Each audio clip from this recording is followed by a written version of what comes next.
Bismillahirrahmanirrahim. Welcome students. Today we will do Article 2.6 Equations of Motion. In today's lecture we will derive equations of motion for a body moving with uniform acceleration in a straight line using speed-time graph. There are three basic equations of motion for bodies moving with uniform acceleration.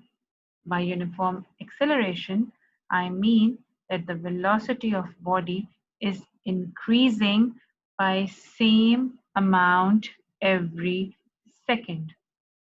These equations relate initial velocity, final velocity, acceleration, time, and distance covered by a moving body.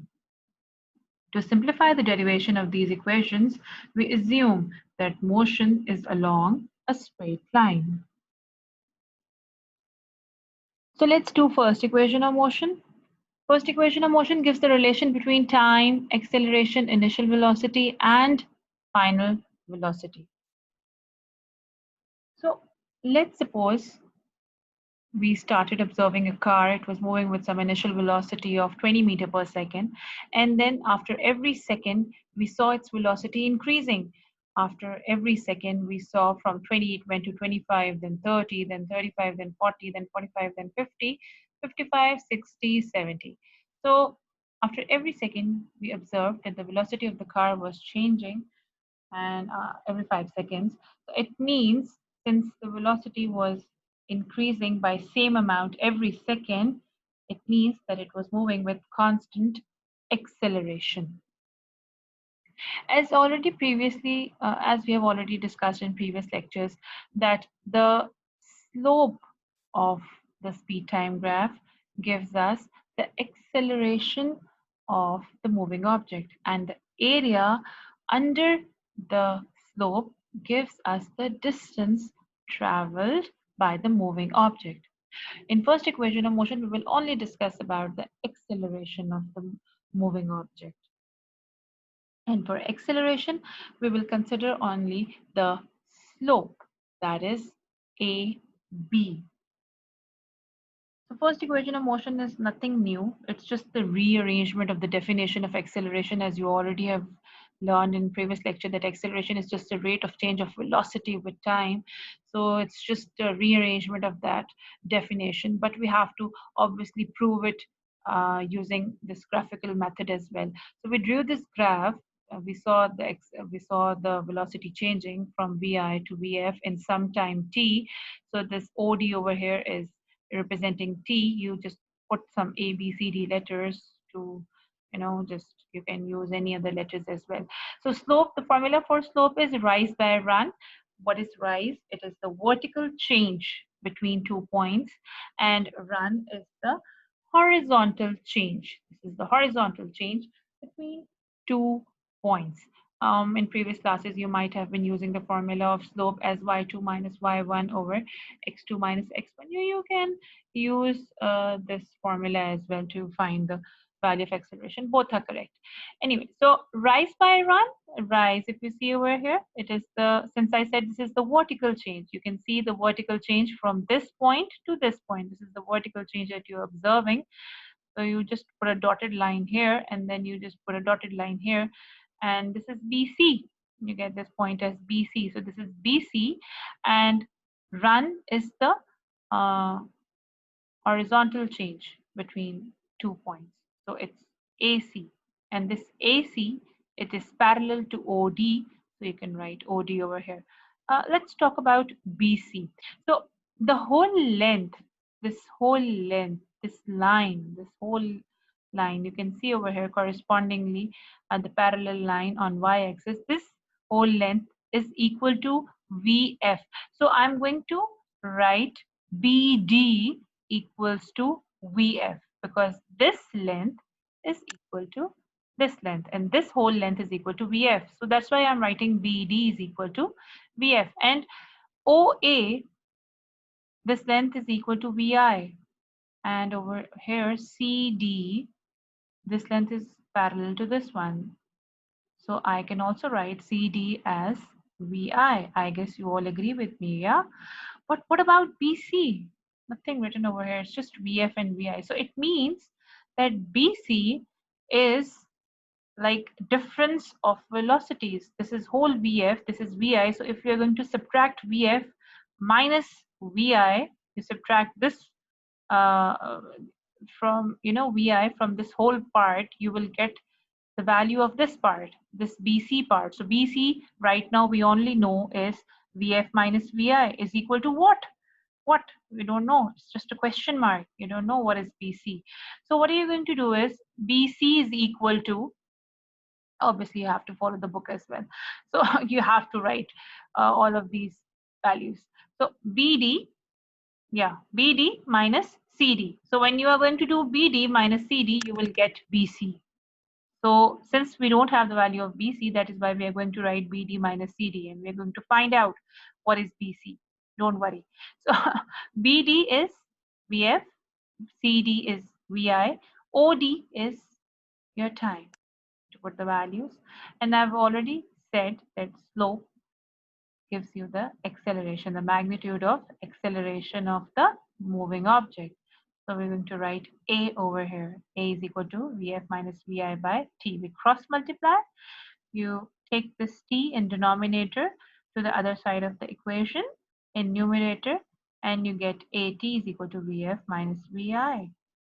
So, okay, this is the answer. It means BC, which was the difference in velocities, is basically equal to AT. So this BC is equal to AT. Okay, this is equal to AT. So my BC is now solved.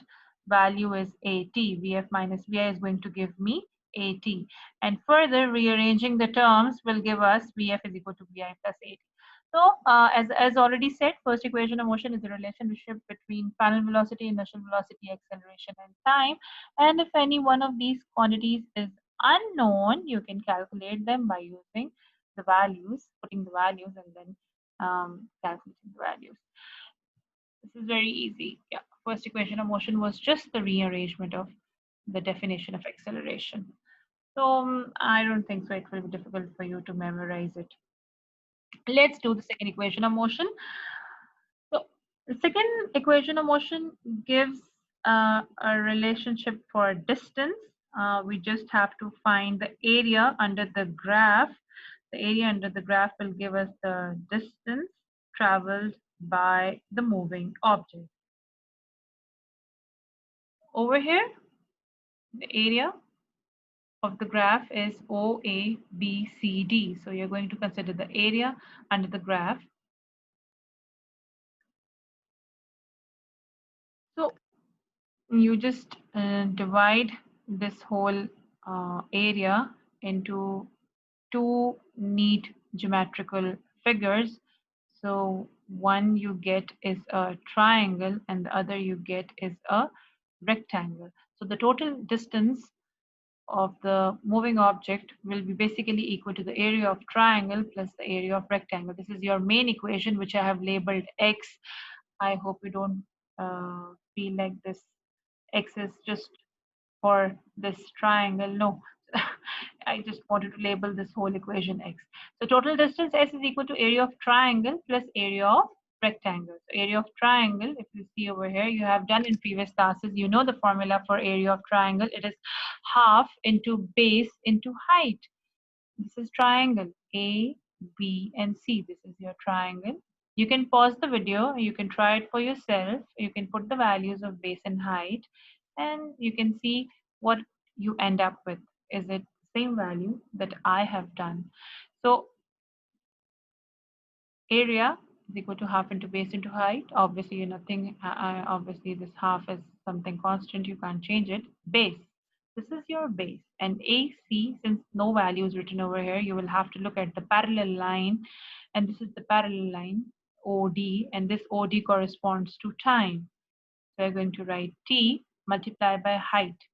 This is your height, BC. And in first equation of motion, we did calculate that BC is equal to AT. You know how? Yeah, you know it. So it was the difference in velocities which was equal to AT. So half T into AT. This is the area of triangle. Now, area of rectangle. Let me change the slide. So, area of rectangle is, this is your rectangle OACD. Again, you can pause the video and you can use the formula of area. You know the formula of area is length into breadth, or base into height, where whichever formula that is in your mind. Both mean the same thing, base into height or length into breadth. Yeah. So this is your base. This is your base, which is time. This is your height, CD. Now this CD over here has no value, but if you see it parallel over here on y-axis, this length corresponds to VI. This length is equal to this length, as already discussed in first equation of motion. This is VI. So I'm going to write T into VI. This is I'm just going to label it 2. I'm going to just put the values of 1 and 2. 1 value was my area of triangle. 2 value is my area of rectangle in equation X. If you remember, this was the equation X, area of triangle plus area of rectangle. So I'm going to just put the values of triangle and rectangle. Area of triangle, I calculated half T into AT plus T into VI, this equation. So when you know, you have already done in maths that when bases are same, powers get added. Over here, the power is 1. Again, over here, the power is 1. And the base is same. Yeah, it's T and it's T. So bases are same, powers get added. So half AT square plus VIT. And you just simply rearrange the terms and you end up with second equation of motion, which is S is equal to VIT plus half AT squared. This is your second equation of motion. So both first and second equation of motions are time dependent equations. If you see in first equation of motion, there was time, Vf is equal to Vi plus AT, there was time in it. In second equation of motion, you again see there is time. So we sometimes, when we are solving numericals, we require obviously an equation without time. Yeah. So for that, we need to derive another equation without time, and that is third equation of motion. So third equation of motion, third equation of motion just relates uh, initial velocity, final velocity, acceleration, and distance. It does not involve time. It is independent of time. So we will recalculate the area again. We will recalculate. We will recalculate the distance again, not the area. Yeah, we will recalculate the distance again. In second equation of motion, we divided this area into two parts very nicely, taking one as triangle, the other as rectangle. But over here, we will consider this whole area under the gradient. So, and we will be saying that we will be using the formula of trapezium. Formula of trapezium in previous classes is S is equal to half into sum of parallel sides into height. Let's see, where are the parallel sides? Okay, so AB, this line is, it's steeper, and this line over here is straight. These sides are not parallel either. But if you see this line over here, OA, yeah, OA is parallel to BD. Yeah, these are two parallel lines. So we can take these two lines and multiply with the height. Yeah. So half into sum of parallel sides into height, half into BD. One side, second side, OA multiply by height, OD. Now over here, this is the height. When you do the trapezium sums, you might have calculated the height. You should refer to the the trapezium, the geometrical shapes in maths, if you further need to investigate into the parallel sides and height. So BD plus OA into OD, you just simply cross multiply, you take 2 on the other side, 2s is equal to BD plus OA into OD. Now BD, what is BD? Let's see from the graph. BD, this length BD is basically equal to this length, which corresponds to VF. So I'm going to write VF plus OA corresponds to VI. So this is VF plus VI into OD. What is OD? Oh, it has time in it, but we wanted to derive this. Yeah, we wanted third equation to be without time. So it means we need to eliminate time from this equation because sometimes we use problems, sometimes we have numericals in which we don't require time. So we will eliminate time. How? Let's see. We will multiply this equation on both sides by BC over OD. So what is BC? BC is this. And what is OD? OD is time. We don't need time. That is why we need to divide it. So it gets cancelled out. So we get this sort of thing. 2s into BC over OD, and then OD gets cancelled out. You just use the formulas. BC was equal to AT. We did discuss it in first equation of motion, how AT. And then OD was time. So yes, time got cancelled out into BC. You just put the value. Oh, we get the BC over here again. We will put the value of BC, that is AT. So from first equation of motion, we already know AT was the result of difference between velocities between the final and initial one. So we are going to replace the value since we don't need time. We are developing an equation. We are building a relation. We are building an equation without time. So we need to replace it. So we are going to use VF minus VI. So my equation is going to be 2AS is equal to VF plus VI into VF minus VI. Now in maths 6th, 7th, 8th class, in previous classes, you might have been using this formula A plus B, A minus B is equal to A square minus B square. So this is the form A plus B, A minus B.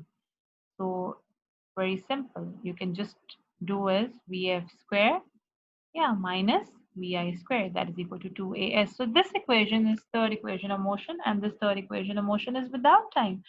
It has just four physical quantities: acceleration, distance, final velocity, and initial velocity.